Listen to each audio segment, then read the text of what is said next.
Hey, so this is not clickbait. I actually been affected by the layoffs that are going on in tech companies for the last several months already now. So started maybe sometime during the fall, I believe, and it has continued and continue growing, and more people affected. And now it has been my turn. So if you remember, I joined Utopia Music back in August, if I remember correctly. Yes, in August of 2022.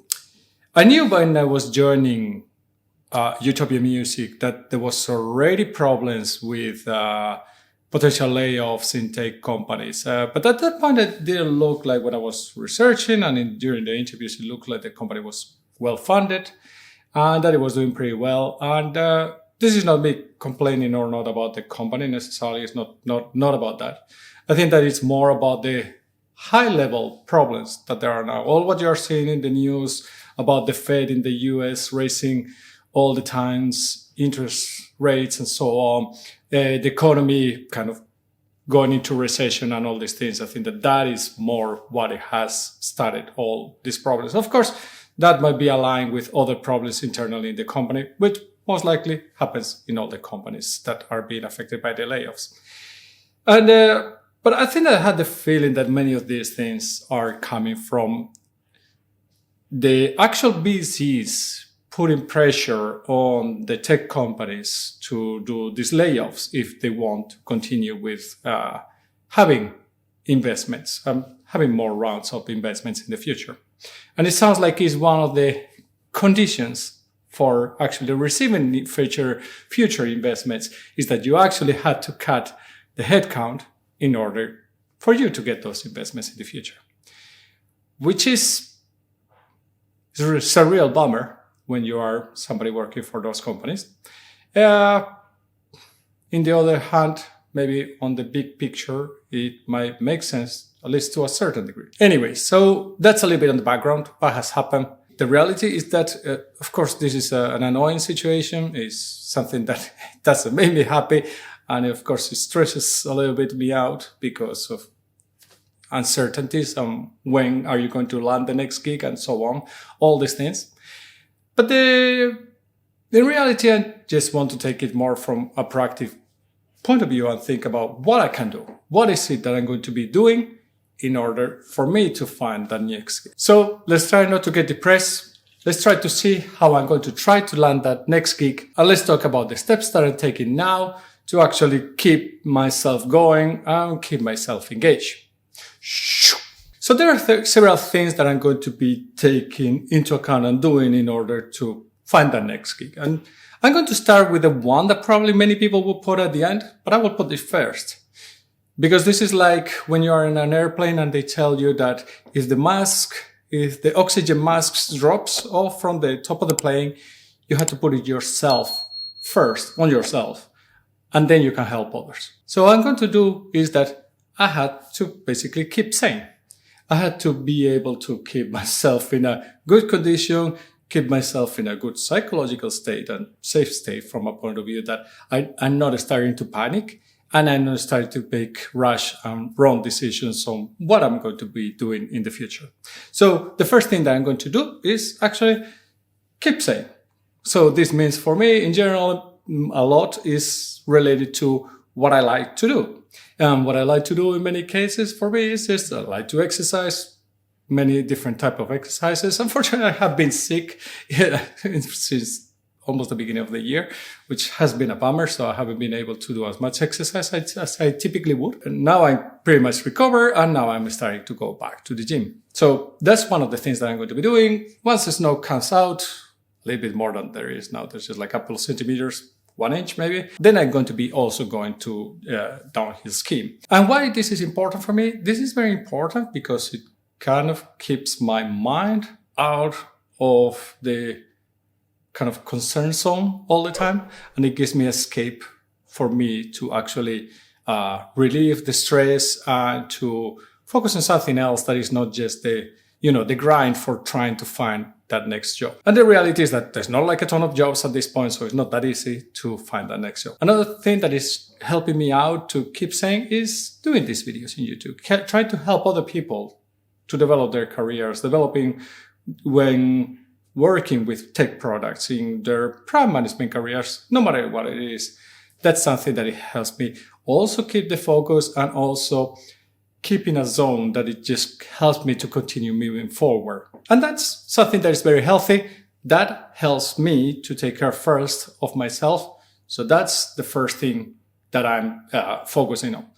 Of course, I'm not working all the time, and I'm not working out all the time, certainly. I'm not that in that a good shape, unfortunately. But that's something that I'm doing and something that really I'm looking forward to do while I'm having this unknown length of a break. The second one is that I'm going through my contacts, people that I know and people that I have worked with, and trying to reach out to them and see if they know of some position where I could help, where I could be of use for them. It doesn't matter if it's in their company, but some people will just pay attention and then forward you those positions whenever they see them open. It might be that it's in the company that they work, it might be that it's somewhere else, but they might be paying attention. And if they notice it, they might reach out. And already I have a couple of people doing that, which is awesome. And I'm extremely thankful. I have been of the type of person that in the past, I didn't quite like to go to my connections and try to reach out for help. Don't ask me why, just some of these things that you have in your brains. But in reality, potentially, you might find some of the best positions in that way. For one reason, those contacts are many times contacts of people that have worked with you, people that know how you work, people that understand your behavior, your strengths, your weaknesses, and potentially they can recommend you for those roles that you are better fitted for, or that are better fit for you. So don't underestimate your contacts. It might be a little bit difficult, especially if you are a little bit of an introvert, but I think that you will be surprised how people can also be very helpful and very empathetic to try to help you to find that next job. So don't go ahead and reach out to your connections. Try to reach out to them. Just tell them what is going on, and you would appreciate if they hear of something that could be interesting for you. No pressure. No need for anybody to actually deliver on that. But if they can help, it will be extremely grateful or extremely helpful thing for you. The next one that I'm trying to do this time is that I'm trying to keep a list of the job applications that I'm running, and also including all the meetings that I'm having with the people and the status of those applications. Have I been reached out, or have I applied? Have I been reached out? Have I been declined? Am I in interviews? Everything that it can help me to track all the different roles that I'm applying for. And I'm not applying for like 20 roles at the same time, but it's good for me to understand a little bit, okay, what are the interviews that I had? Try to document them, especially if try to document who have I talked with? Have I talked with the people from HR, whatever is the name, people and culture, depends on the company. Or have I already got into interviews with the hiring manager and how those interviews have been proceeding. So having all that information in a simple sheet, it helps me a lot. It helps me to understand which one of those roles are potentially more likely to happen and which ones potentially are maybe not that likely to happen. So try to understand the reality of how that process or the different processes are evolving or are moving forward. The next one, of course, I created some kind of a task list for me of things that I need to do once I'm laid off. There are many things, like there's basic stuff like I need to reach out to these people, to that people. So I also have a little bit like a contact list of people that I want to reach out and that I'm already marking who have I reached, who haven't I reached yet to, and understand a little bit where am I in those tasks. I am also reaching out, for example, to headhunting companies and agencies that are doing recruiting, just to reach out and see if they have people or roles. They're looking for roles that could fit me. Typically now I'm looking for like product director type of roles. Not all the roles that are like management roles or executive roles are necessarily published in the companies. And times those roles are not published. So it's good to sometimes reach out to this type of companies to see if they have something in their backlogs. And there are other tasks that I'm tracking there, just like to see that I'm applying to the things that I need to apply. So whenever the actual contract ends, how do I apply for the unemployment benefits? Who do I have to contact and so on? So all these things that I had to reach out to maybe do the more administrative stuff, I want to lay them off there so I can actually go and do those tasks. And something that I have been thinking about for a while is that I'm really liking what I'm doing here in YouTube. I think that there's value on it. And I might not have been extremely structured, that I know. And sometimes I have been talking about topics just because I found them interesting and it was something that popped into my head and I wanted to talk about and share with you out there. But I know that it has not been necessarily the most structured. So I've been thinking now a little bit how to give it a little more cohesive structure to what kind of content I'm creating in the channel.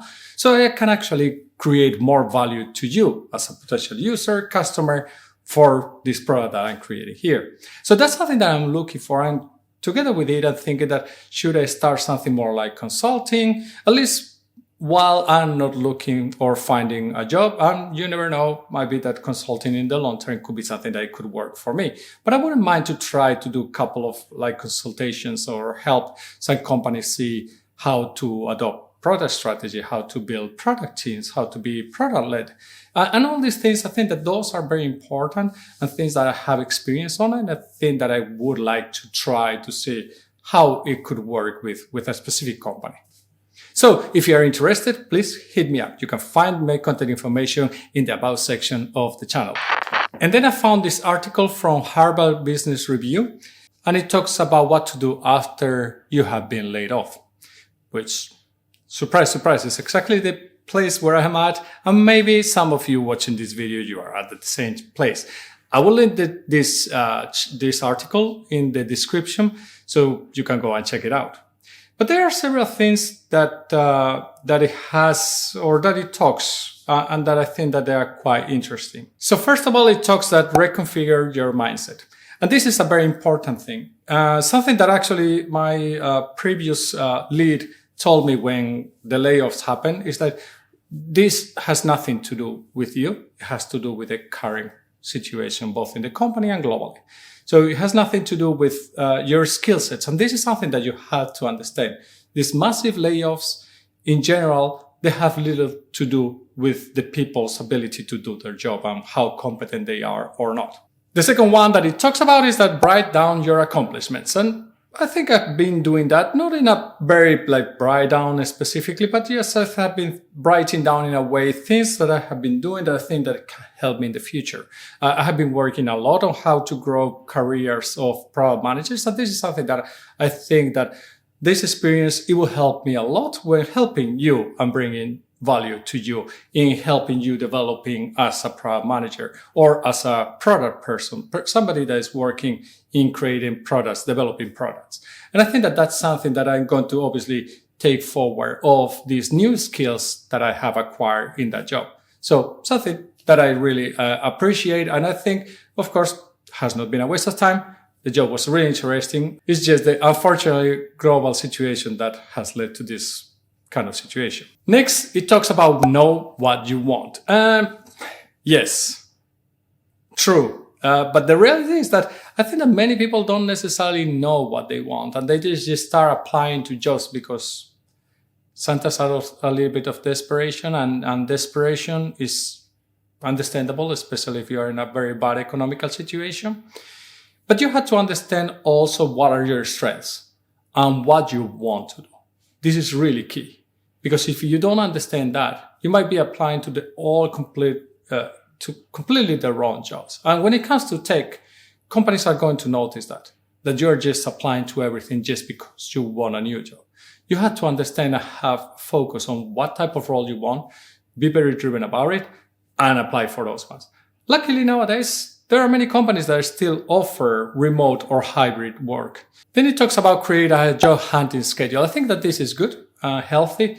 There's no point in spending every morning basically 5 hours or 10 hours looking for jobs.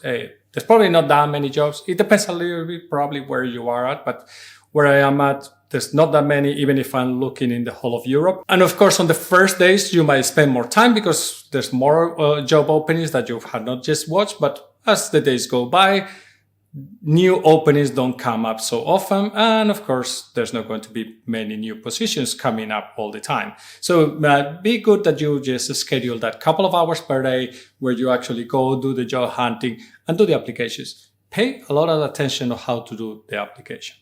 You had to be very focused when doing these applications. And I have made this mistake of just sending generic CVs and then expecting that you're going to get an answer. And usually, surprise, surprise, I don't, or I didn't. Why? Because I didn't show any interest on the job that the company was talking about. Understand what the company is talking about. Understand what the company is searching. And then be a product person. Think about how you are going to bring value to the company, because that's basically what we are doing here. The company has a problem. They have a role to fill. And if you think that you are the person that's bringing that value for the company, explain why you are giving that value to that company. That is going to give you much more chances to actually find those jobs and at least to land those interviews in the beginning. So what are my conclusions? What do I think about this current situation with the layoffs and so on? So first of all, it's completely okay, in my opinion, to be angry, to be frustrated, to be sad, to be slightly depressed about the whole situation. It's something that is natural, and probably we have, all of us, go to that kind of a grief moment where we try to overcome what has happened, because it's a big hit and it's a very important thing and change to our lives, and something that probably nobody enjoys. Even if you don't like the job you are in, unless you have something that is aligned that you can just move into the next one, most likely nobody really likes that uncomfortable situation. But for the rest of us, basically what you want to do is that you want to be able to also snap out of that situation relatively soon. So you don't want this kind of grief to go on for too long. You want to be able to reset also a little bit how it was talking this article, your understanding of what the situation. In many cases, it's not going to be your fault and it's not your problem. And it's not even Santa's the company's problem. It might be, but in many cases, it's just the overall kind of economical situation. Feels a little bit like we are just pieces of in a chessboard. We're just being played around. And although I don't think that the Matrix is real and that all these things happen like a little bit like so impersonal, I think that there's quite many personal things. Having been a manager, having been a director, is, I'm pretty sure, not an easy situation to have to do one of these massive layoffs. I was lucky, never had to do that personally, but I can imagine it's a very tough situation to be for a manager or a leader to go through that. But in the end, I think that you had to try to reset your brain and try to see what you are going to be doing next. And being able to write it down, writing what are your strengths, what is my next goals, what I want to do, how am I looking, what are the things that are going to help me cope with the current situation, what is that is going to help me also not be all the time sad and depressed or angry, that is going to help me snap out of that situation. Those are things that are going to help you to move forward. And then once you are understanding better what are your strengths, what are your capabilities, understanding also how you're going to bring value to those companies, that is going to be key. Because in the end, you are a vehicle of value for that company that is searching for somebody. You are the asset that the company is looking for. How are you bringing value to them? Tell them that story. That is going to probably get the eye of several of those people in the recruiters that are looking for the new people to get into the company. Most of the people probably are going to put little to no effort when they apply to new roles. If you do it, probably you're already getting much more better chances than others are going to get. So to wrap up, if you have been affected by the layoffs, I'm really sorry. Just think about how you are going to bring that value. Take some of these steps. Start documenting the things that you're doing, how you want to do that, where you want to be, what are your strengths, how are you going to do that, bring the value to those companies. That is going to get you in a much better position than just try to go with the flow sentence. And from my point of view, if you happen to be interested in somebody that knows about product strategy, go-to-market, driving product management teams or product teams, creating a product-led organization, if you are interested in these topics and you would like to talk with me and maybe are interested in some type of consulting, again, hit me up. You can find my contact information on the About section of the channel. And if for whatever reason you're interested in product management and want to become one, go check out this video. I will see you in the next one. And remember, stay safe.